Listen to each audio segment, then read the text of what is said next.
পরীক্ষা এমন একটা শব্দ যেটা শুনে সংসারের বেশিরভাগ মানুষই ভয়ভীত হয়ে পড়েন। কারণটা কি? অসফলতার ভয়।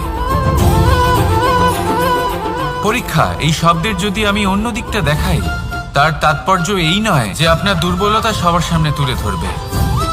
এটা তো হলো সেই যুক্তি যা আপনার বল, সাহস, শক্তিগুলি সবার সম্মুখে তুলে ধরবে। আগে হ্যাঁ, এটাই হলো সেই যুক্তি। আপনি নিজেই কখনো দেখবেন পরীক্ষার সময় আপনার অন্তরের অনেক গুণ বাইরে বেরিয়ে আসে। এমন কোনো শক্তির উদ্ভব হয় যার বিষয়ে আপনি নিজেও জানতেন না, ঠিক কিনা? তাই এই পরীক্ষাকে কখনো ভয় পাবেন না। বিশ্বাসের সাথে নির্ভীক হয়ে এটার সম্মুখীন হন। দিনের শেষে এই পরীক্ষা শুধুই আপনাকে উজ্জ্বল করবে, আপনাকে আরো শ্রেষ্ঠ করে তুলবে। তাহলে আসুন আমার সাথে ভালোবেসে বলুন, রাধা রাধা। ভগবান আর ভুল, এই দুই একই অক্ষর দিয়ে শুরু হয়। শুধু তাই নয়, এদের দুজনের রাশিও সমান। এবারে আপনারা বলবেন যে ভগবান, ভুল, এদের মধ্যে কিভাবে মিল থাকতে পারে? অনেক বড় মিল আছে। না শুধু এ এক অক্ষর দিয়ে শুরু হয়, বরং এদের বিজয় মন্ত্রটাও এক। ভগবানকে মানুন, তাকে বিশ্বাস করুন, তাকে স্বীকার করুন। এটা করলে মনের দৃষ্টি থেকে ভগবানকে দেখা যায়, আর উনি আপনাকে সমৃদ্ধ করে তোলেন। ভুলের সাথেও এটাই ঘটে। নিজের ভুল স্বয়ং মেনে নিলে, স্বীকার করে নিলে সব কিছুই স্পষ্টভাবে দেখতে পাবেন। যেদিন থেকে আপনি নিজের ভুল মেনে নিতে শিখবেন, সেদিন থেকে সেই ভুল শোধরানোর প্রক্রিয়াও শুরু হয়ে যাবে। আপনি বুঝে যাবেন নিজের ভুল কিভাবে শোধরাতে হয়। তাই মনে রাখবেন, নিজেকে শ্রেষ্ঠ করে তোলার জন্য নিজের ভুল স্বীকার করা অত্যন্ত প্রয়োজনীয়। এই জীবনে শান্তি আনার জন্য ঈশ্বরকে মেনে নেওয়াও অত্যন্ত প্রয়োজনীয়। সবসময় নিজের গুণ এবং নিজের দোষ মনে রাখবেন। আজীবন সুখী থাকবেন। রাধা রাধা। আমরা সবসময় চাই যে এই সংসার আমাদের জ্ঞানী বলবে, বুদ্ধিমান বলবে, বুঝদার বলবে, কিন্তু মূর্খ, মূর্খ যেন কেউ না বলে। মূর্খ শব্দটা আমরা কেউ শুনতে চাই না, দূরে পালাতে থাকি। কিন্তু একটা সত্যি সবার কাছে অজানা, যে মূর্খ হওয়া হলো বুদ্ধিমান হওয়ার দিকে সর্বপ্রথম পদক্ষেপ।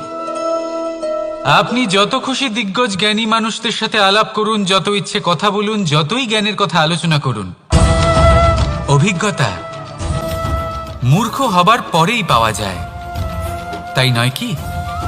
মূর্খ হবার পরে আপনি এটা বুঝতে পারবেন যে কি করা উচিত নয়। জ্ঞানী ব্যক্তি আপনাকে এটা বলবেন যে কি করা উচিত। আর এই সংসারে কি করা উচিত তার থেকেও অনেক বড় জ্ঞান হলো কি করা উচিত নয়। সেই জন্য সব সময় মনে রাখবেন, আপনার করা কিছু ভুল আপনাকে যদি কেউ মূর্খ বানিয়ে থাকে, ছল চাতুরি করে থাকে, তাহলে কোনো ব্যাপার নয়। এটা শেষ পর্যন্ত আপনাকে আরো বুদ্ধিমান করে তুলবে। এই মুহূর্তে ধন্যাত্মক থাকুন। এই সংসার আপনাকে অবশ্যই জ্ঞানী বলবে। রাধা রাধা। আপনি কি কখনো একজন মালিকে একটা বাগানের যত্ন নিতে দেখেছেন? যদি কখনো একটা গাছে উই ধরে যায়, মালি তখন শুধু সেই গাছের নয়, সমস্ত বাগানের চিকিৎসা করায়। আপনারা হয়তো বলবেন, এ কেমন মূর্খতা? যখন উই একটা গাছে লেগেছে, সমস্ত বাগানের চিকিৎসা কেন করাতে হবে? এ তো অযথা পরিশ্রম করা। কিন্তু মালি খুব ভালো করে জানে যে উই হয়তো একটা গাছে লেগেছে, কিন্তু তা সমস্ত বাগানকে নাশ করে দিতে পারে।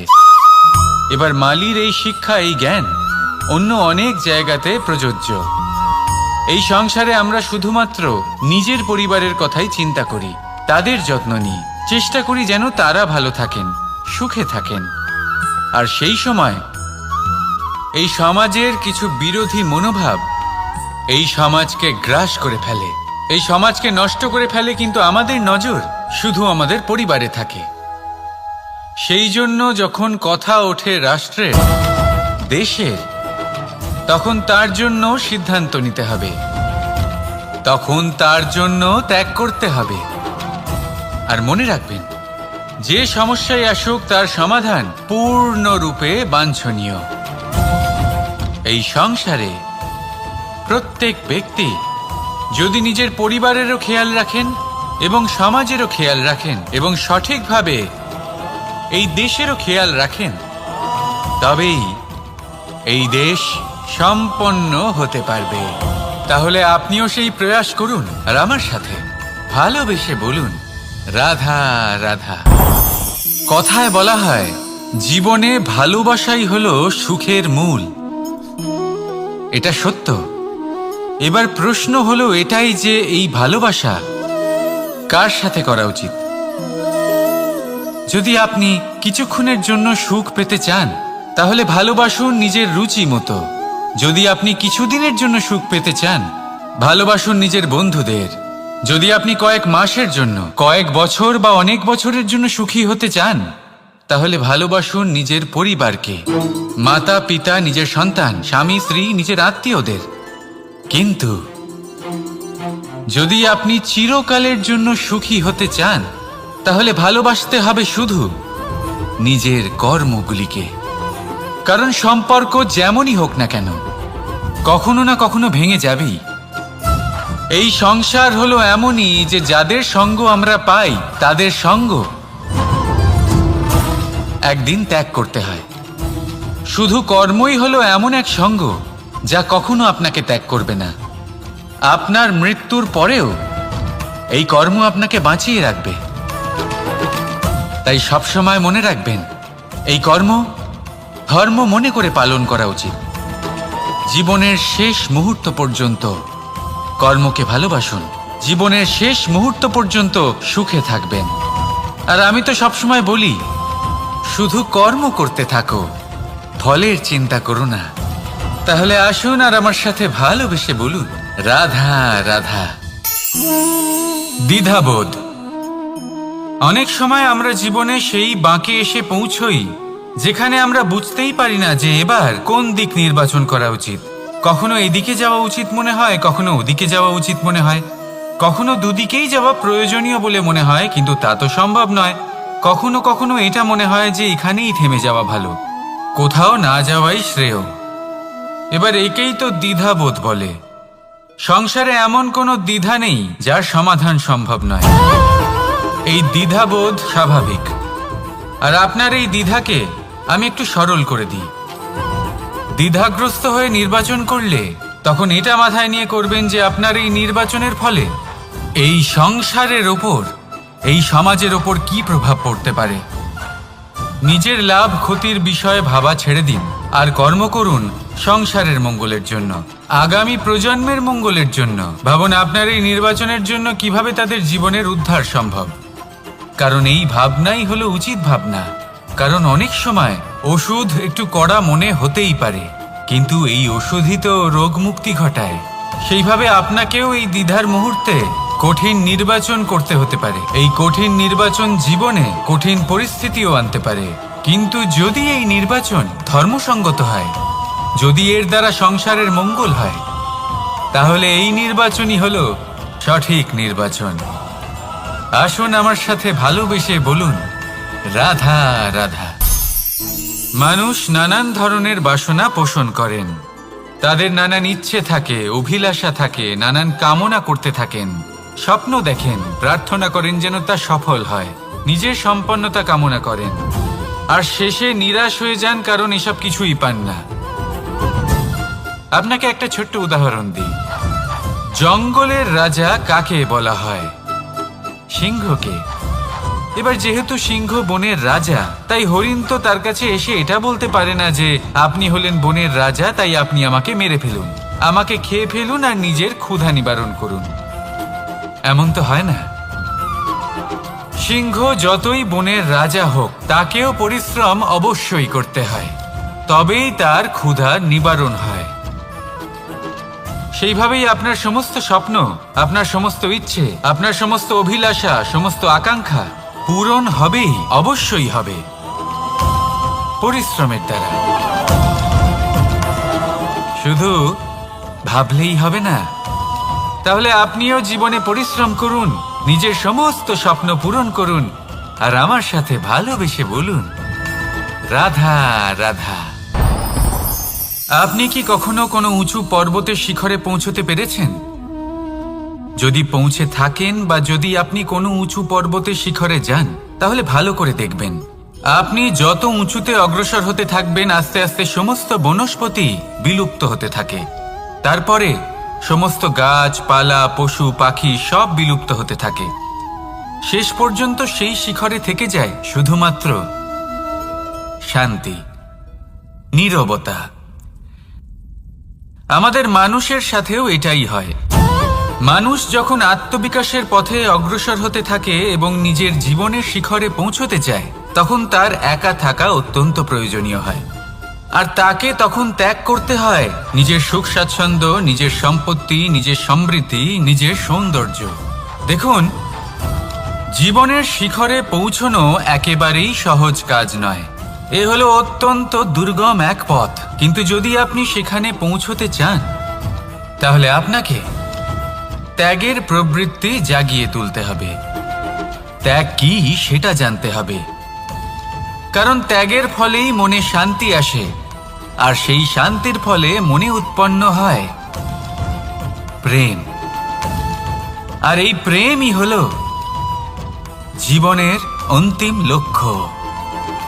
তাহলে আসুন আমার সাথে ভালোবেসে বলুন, রাধা রাধা। মানুষ বলেন প্রেমে অনেক শক্তি আছে, আর এটা সত্যিও বটে। প্রেমে এতটাই শক্তি থাকে যে শত্রুতার বড় বড় স্তম্ভকেও এত সহজে ফেলে দিতে পারে। কিন্তু আপনি দেখে থাকবেন, যারা অধিক শক্তিশালী হন তারা দুই ধার সম্পন্ন তরোয়ালের মতো হন। কারণ এই প্রেম যদি আচরণে থাকে, মনে থাকে, বিচার বুদ্ধিতে থাকে, তাহলে তা শুভ হয়। এই প্রেম সৃজন করে। কিন্তু প্রেম যদি ব্যবসার অঙ্গ হয়, যদি এই প্রেমের ব্যবহার নিজের স্বার্থ, নিজের অহংকারের জন্য করা হয়, তাহলে তা সংসারের বিনাশ ঘটাতে পারে। রাধা প্রেমের ব্যবহার করেছে শাম্বের কারণে, আর শাম্ব সেই প্রেমের ব্যবহার করেছে নিজের অহংকার, নিজের স্বার্থ সিদ্ধির জন্য। শেষ পর্যন্ত ক্ষতি শাম্বের হলো না, হলো প্রেমের। তাই মনের মধ্যে প্রেম ভাব অবশ্যই রাখুন, নিজের আচরণেও প্রেম ভাব বজায় রাখুন, কিন্তু সতর্কও থাকবেন আপনার এই প্রেম, একে নিয়ে কেউ ব্যবসা না করে ফেলেন। আসুন আর এই ভালোবাসার সাথেই বলুন, রাধা রাধা। সত্য, এই সত্য আসলে কি?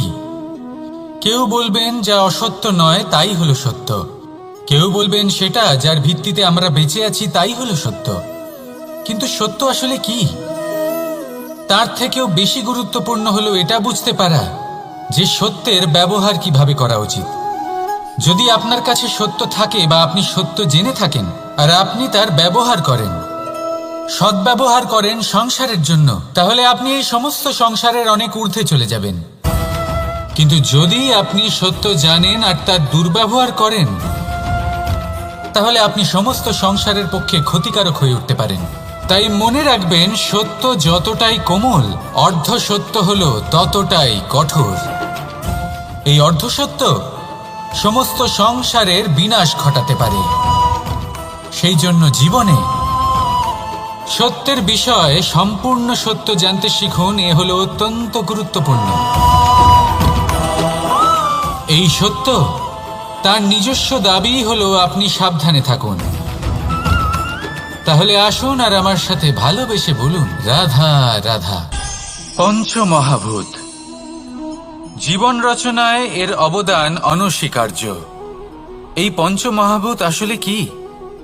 জল, বায়ু, অগ্নি, মাটি আর আকাশ। এবার শুধুমাত্র জীবন রচনায় এর অবদান আছে তা নয়, শুধু শরীর রচনাতে এর যোগদান আছে তা নয়, বরং এরা হলো আমাদের জীবনের সবথেকে বড় শিক্ষক। এবার আপনারা সকলে চমকে যাবেন। হয়তো আপনারা এই দৃষ্টিভঙ্গি দিয়ে কখনো দেখেননি। আমি আজ আপনাদের বোঝাবো। এদের মধ্যে সবথেকে বড় তত্ত্ব জল। এ আমাদের কি শেখাচ্ছে? এই জল, এর নামই হলো জল, কিন্তু এ কখনোই আমাদের জ্বালায় না, আমাদের জ্বলনের কারণ হয় না। তাহলে কি করে? আমাদের তৃষ্ণা মেটায়, আমাদের শীতলতা প্রদান করে, জীবন দান করে। এর দ্বারা আমরা কি শিক্ষা লাভ করি? যে আপনার উৎপত্তি যেখান থেকেই হোক না কেন, আপনি যেখানেই জন্মগ্রহণ করুন না কেন, আপনার কর্ম সর্বদা শ্রেষ্ঠ হওয়া উচিত। আপনি জলকে যে কোনো পাত্রে রাখুন না কেন, সে সেই অনুসারেই নিজের আকার ধারণ করে নেয়। এর দ্বারা আমরা কি শিক্ষা পাই? এই শিক্ষাই পাই যে যে কোনো পরিস্থিতিতেই নিজেদের মানিয়ে নিতে হবে, নিজেকে সেরকম করে নিতে হবে। যে দেশেই থাকি না কেন, যে স্থানেই থাকি না কেন, যে পরিস্থিতিতেই থাকি না কেন, যে ব্যক্তির সাথেই থাকি না কেন, আমাদের সুখময় হয়ে জীবন অতিবাহিত করা উচিত। দেখুন, আমাদের কত বড় একটা শিক্ষা দিল এই জল, যা আমরা কোনোদিন দেখতেই পাইনি। নিজেকে জলের মতোই করে তুলুন। সুখের ধারায় স্বাচ্ছন্দ্যে প্রবাহমান হতে থাকবেন আপনি। নিজের আকারকে ভেঙে ফেলুন, নিজের সীমা লঙ্ঘন করুন। আপনি অবশ্যই একদিন মহানুভবতা অনুভব করবেন। তাহলে আসুন আর আমার সাথে ভালোবেসে বলুন, রাধা রাধা। জীবনের পঞ্চমহাভূতের দ্বিতীয় তত্ত্ব হল মাটি, ভূমি, ধরা, যে ধারণ করে, যা আমাদের সকলকে ধারণ করে, ভালো হোক বা মন্দ, নিজের কর্তব্য পালন করে।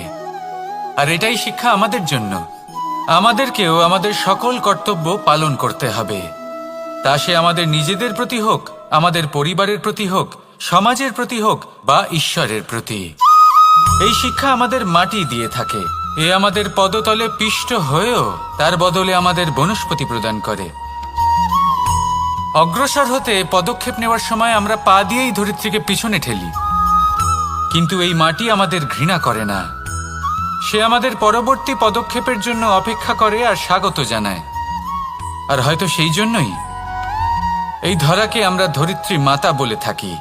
আর তাই এই পদবী, এই সম্মান, এই ভালোবাসা এর আকার বা এর ভারের জন্য একে প্রদান করা হয় না, প্রদান করা হয় এর স্বভাবের কারণে।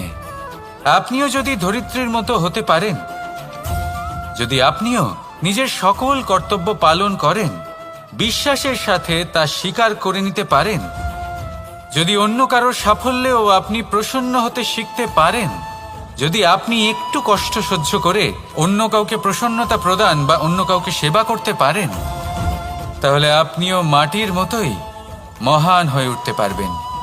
তাহলে আসুন আর আমার সাথে ভালোবেসে বলুন, রাধা রাধা। জীবনের পঞ্চমহাভূতের মধ্যে একটা তত্ত্ব হল বায়ু। বায়ু যাকে কিনা দেখা যায় না, বরং তাকে কিন্তু আমরা অনুভব করতে পারি। আর একে সব থেকে বেশি অনুভব করতে পারি তখন যখন বায়ু কম থাকে। বায়ু যদি লুপ্ত হয়ে যায়, তাহলে তখনই আমরা বুঝতে পারি যে বায়ু তো নেই, এ তো সমস্যার ব্যাপার। এবার এই বায়ু দ্বারা আমরা কি শিক্ষা পাই? এই বায়ু আমাদের এই শিক্ষা দেয় যে আমাদের কখনোই অহংকার করা উচিত নয়। আমরা সকলেই কখনো না কখনো চাই যে আমাদের শ্রেষ্ঠতা, আমাদের যোগ্যতা, আমাদের মাহাত্ম্য এই সংসার বুঝতে পারুক। আর নিজের মাহাত্ম্য প্রমাণ করার জন্য শক্তি দেখানোর কোনো প্রয়োজন নেই। কারণ যখন কোনো ব্যক্তি, এই সমাজ, এই সংসার আপনাকে নিজের থেকে দূরে করে দেবে, আপনার থেকে দূরে চলে যাবে, তখন আপনার মাহাত্ম্য কি তার আভাস সে নিজে থেকেই অবশ্যই পেয়ে যাবে। আপনার কিছুই করার প্রয়োজন নেই। বায়ুর মতো হয়ে উঠুন। বায়ু যার কিনা কোনো ভার নেই, কিন্তু যখন সময় আসে, যখন সে তুফানের রূপ নেয়, তখন অত্যন্ত বড় বড় বিধ্বংসী কাজ সে করে ফেলে। আর তখন এর শক্তির কোনো তুলনাই হয় না। বায়ু যে নিজের সঞ্চালন দ্বারা পৃথিবীকে প্রাণ দেয়, নিজের পরিবহন দ্বারা এই মেঘ সৃষ্টি করে, এই ধরিত্রীর তৃষ্ণা নিবারণ করে। বায়ুর মতো যদি আপনি হয়ে উঠতে পারেন, তাহলে হালকা হয়ে যাবেন, ওপরে উঠতে পারবেন এই সংসার, এই ভৌতিকতা, এই মোহ মায়া থেকে। আর তখন আপনি বুঝতে পারবেন যে প্রেম কাকে বলে। তখন আপনি বুঝবেন যে দান করাই হলো জীবন। তাহলে আসুন আর আমার সাথে ভালোবেসে বলুন, রাধা রাধা। জীবনের পঞ্চমহাভূতের মধ্যে একটা তত্ত্ব হলো আকাশ। আকাশ যা কিনা নিরাকার, যার কোনো আকার নেই। আকাশ যা হলো অনন্ত। আর আমাদের সবসময় মনে হয় যে এই আকাশ আমাদের সাথে জড়িয়ে রয়েছে। কেন? এবার এই আকাশ আমাদের জন্য কি না করে। আকাশ আমাদের ওড়বার স্বাধীনতা দেয়। আকাশ মেঘকে ধারণ করে যাতে আমাদের তৃষ্ণা মিটতে পারে। এই আকাশ সূর্য এবং চন্দ্রকে তার যথাস্থান দেয় যাতে আমরা প্রকাশও পেতে পারি, আবার অন্ধকারও, যাতে আমাদের জীবনে সামঞ্জস্য বজায় থাকে। আকাশের থেকে অনেক কিছুই শেখার রয়েছে। যদি আমরাও আকাশের মতো হতে পারি, আমাদের আপনজনদের সেই স্বাধীনতা দিতে পারি যাতে তারা উঠতে পারেন, যাতে তারা নিজেদের স্বপ্ন পূরণ করতে পারেন, যার ফলে তারা নিজেরাই এই জীবনকে অনুভব করতে পারেন, নিজের পায়ে দাঁড়াতে পারেন, তাহলে ভাবুন আমাদের অস্তিত্ব কতটা বড় হয়ে যাবে। যদি আপনি আকাশের মতো হতে পারেন, তাহলে আপনিও আকাশের মতোই অনন্ত হয়ে উঠবেন। তাহলে আসুন আর আমার সাথে ভালোবেসে বলুন, রাধা রাধা। পঞ্চমহাতত্ত্ব, পঞ্চমহাভূত, এদের বিষয়ে আমি আপনাদের সবকিছুই বলে দিয়েছি। কেন? এরা আমাদের জীবনের সব থেকে বড় শিক্ষক। আর এদের থেকে আমরা কি শিক্ষা পাই? নিশ্চিত রূপে এই পঞ্চমহাতত্ত্ব আমাদের দেহের নির্মাণ করে, কিন্তু একটা ষষ্ঠ মহাতত্ত্ব রয়েছে। এমন এক তত্ত্ব যার না কোনো ভার আছে, না কোনো পরিমাণ আছে, কিন্তু তা হলো অত্যন্ত গুরুত্বপূর্ণ, ভাবনা। কেউ একে আত্মা বলে, কেউ একে বিবেক বলে, কেউ একে প্রাণ বলে, আর কেউ বলে চেতনা। এবার এই চেতনা যখন পঞ্চমহাতত্ত্বের সাথে জুড়ে যায়, এক হয়ে যায়, তখন মানুষের জীবনের নির্মাণ হয়। এবার আপনার দেহের নির্মাণ জন্ম থেকেই পঞ্চমহাতত্ত্ব করে দেয়, কিন্তু এই ভাবনা, এই চেতনা, একে আপনি নিজেই এগিয়ে নিয়ে যেতে পারেন। একে দিশা দেখাতে হবে, এর বিকাশ আপনাকেই করতে হবে। কিভাবে? তা আপনার ওপর নির্ভর করছে। আপনি এর সদ্ব্যবহারও করতে পারেন, দুর্ব্যবহারও করতে পারেন। এমন এক দিশা দিতে পারেন, এমন সদ্ব্যবহার করতে পারেন যে আপনি নিজেই কোনোদিন ভগবত গীতার জ্ঞান দিলেন। এমন দুর্ব্যবহার করতে পারেন, এমন দিশাও দিতে পারেন যে আপনি হয়তো শকুনের মতোই মহাভারত রচনা করলেন। এই চয়ন আপনারই। শুধু এই চেতনার শুদ্ধতার দিকে বিশেষ নজর রাখতে হবে। যদি এই চেতনা শুদ্ধ হয়, তাহলে প্রেম থাকবে। আর যদি এই চেতনা অশুদ্ধ হয়, তাহলে বিদ্বেষ হবে। আর আমার মতে সুখ এবং শান্তি প্রেমের দ্বারাই লাভ হবে, বিদ্বেষ দ্বারা নয়। তাহলে আসুন আর আমার সাথে ভালোবেসে বলুন, রাধা রাধা। জীবনের পঞ্চমহাতত্ত্বের মধ্যে পঞ্চম তত্ত্ব অগ্নি। অগ্নি যা জ্বালাতে সাহায্য করে, কিন্তু তা উত্তাপও প্রদান করে। নিশ্চিত রূপে অগ্নি আমাদের জ্বালিয়ে দিতে পারে, কিন্তু আপনি কি কখনো এটা ভেবে দেখেছেন যে আগুন, তাকে নিজেকে কতটা জ্বলতে হয়, তাকে নিজেকে কতটা তাপ সহ্য করতে হয়? ও নিজে জ্বলে আমাদের উত্তাপ প্রদান করার জন্য, ও নিজে জ্বলে আমাদের ঊর্জা দেবার জন্য, আমাদের আলো দেবার জন্য, অন্ধকারে পথ দেখানোর জন্য, শত্রুর সাথে মোকাবিলা করার জন্য আমাদের সাহায্য করে, নিজে জ্বলে। যখন আমরা কোনো দেবতার জন্য যজ্ঞ করি, তখন দেবতার ভোজন গ্রহণ করার নিমিত্ত হয় এই অগ্নি। কত কিছু ওকে সহ্য করতে হয় আমাদের এত কিছু দেবার জন্য।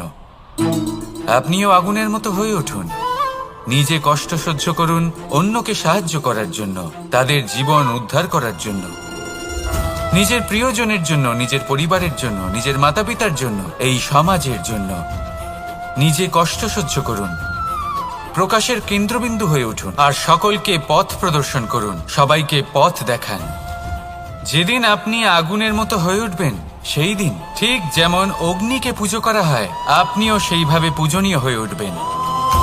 যেমন সকল শুভকর্মে, সকল যজ্ঞে, সকল পুজোতে অগ্নিকে স্মরণ করা হয়, সেইভাবেই সকল শুভকর্মে আপনাকেও স্মরণ করা হবে। আর যেদিন আপনি এরকম হয়ে উঠবেন, সেই দিন জীবনের বাস্তব মর্ম কি আপনি তা বুঝতে পারবেন। তাহলে আসুন আর আমার সাথে ভালোবেসে বলুন, রাধা রাধা।